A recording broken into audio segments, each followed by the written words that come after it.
I live in a big city on the equator that imports a lot of our produce. Food is at the heart of Singapore's culture, but it's easy to lose track of where our food comes from because takeout is just so convenient. I'm trying to reconnect with the heart of my culture through my garden and my home. Welcome to my high rise homestead.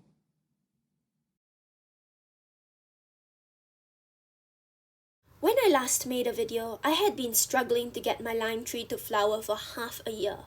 It's been 4 months since then, and the limes suddenly decided that the time was right, and now I have more fresh limes than I know what to do with. So I decided to preserve them, to make a traditional Cantonese home remedy.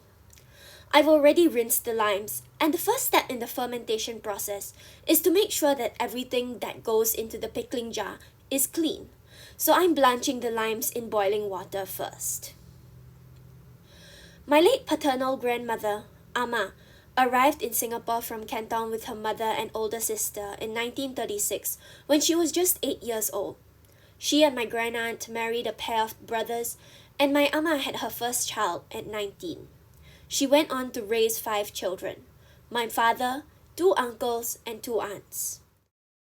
When my dad was growing up, Ama always kept the pantry stocked with homemade preserved limes, ready to soothe the inevitable and frequent colds and sore throats that would have plagued my dad and his siblings.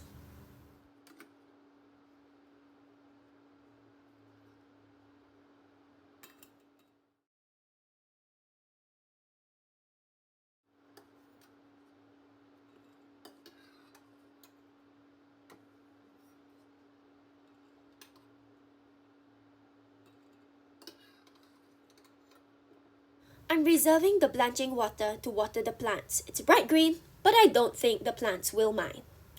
The next step is to prepare my brine.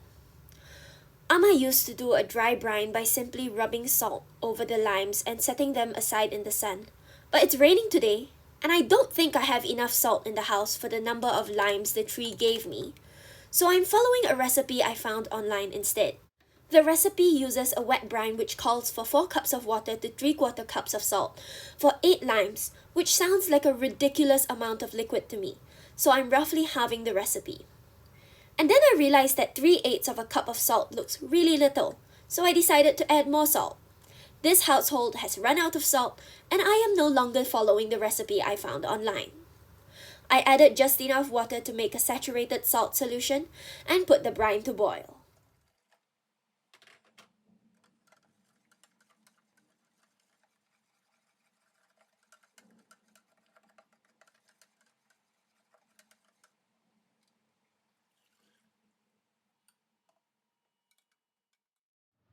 While the brine is boiling and cooling, I pack my limes into the pickling jar.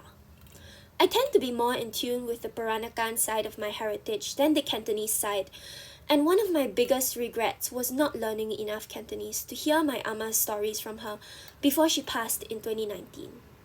I may not have been able to connect with her while she was alive, but her legacy lives on in her recipes, and I am committed to learning about how she fed her family, beginning with pickled limes.